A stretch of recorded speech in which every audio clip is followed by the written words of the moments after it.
Today on the Daily Scoop podcast from the Scoop News Group, a pair of new Senate bills that could impact federal technology.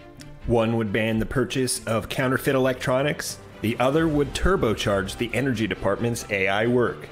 It's Friday, July 12th, 2024. Welcome to the Daily Scoop podcast, where you'll hear the latest news and trends facing government leaders. I'm the host of the Daily Scoop podcast, Billy Mitchell. Thanks so much for joining me. Here are today's top headlines. Federal agencies would be prohibited from using certain products if they were purchased from an entity other than the original manufacturer or an authorized reseller under a new bipartisan Senate bill.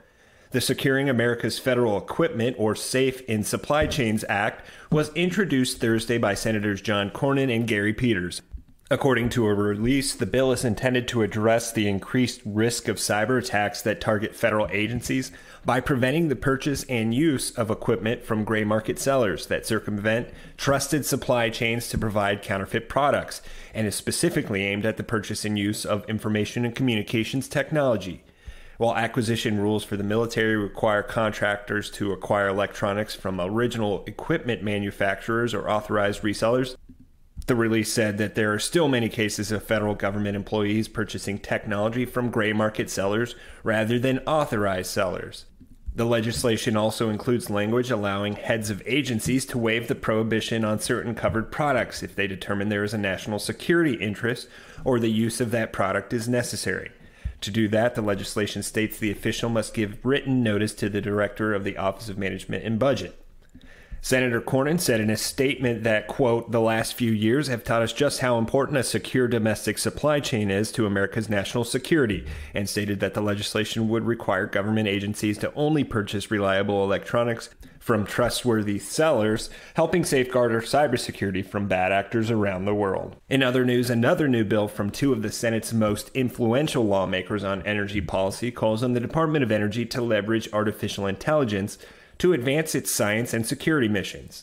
The Department of Energy AI Act from Senators Joe Manchin and Lisa Murkowski would require the DOE Secretary to establish an R&D program centered on the aggregation and training of AI datasets, the deployment of advanced computing platforms and infrastructure, the development of safe and trustworthy AI systems, and the adaptation of AI models for energy and national security purposes.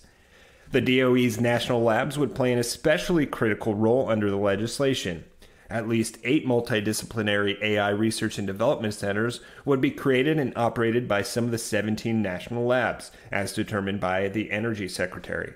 Those centers would unite experts from the national labs, academia, and industry on a variety of frontier AI research projects. The centers would also be tasked with establishing a technical roadmap to meet AI research and innovation goals for the agency within 7 years of the bill's enactment. Each center would receive no less than $30 million annually for the entirety of their existence, between 5 and 7 years, with the possibility of a 5-year renewal.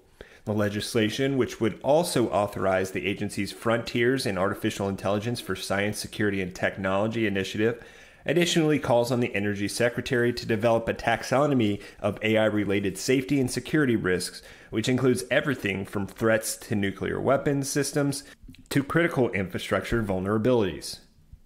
For more news at the intersection of the federal government and technology, visit fedscoop.com. Thanks so much for tuning in to another episode of the Daily Scoop podcast, available on all podcast platforms. If you've already rated the podcast on your platform of choice, thanks so much. High ratings and good reviews of the show help more people to find it. The Daily Scoop podcast is a production of the Scoop News Group in Washington, D.C. Adam Butler and Carlin Fisher help put the show together, and the entire Scoop News Group team contributes. We'll be back next week with more top headlines. Until then, I'm your host, Billy Mitchell. Thanks so much for listening.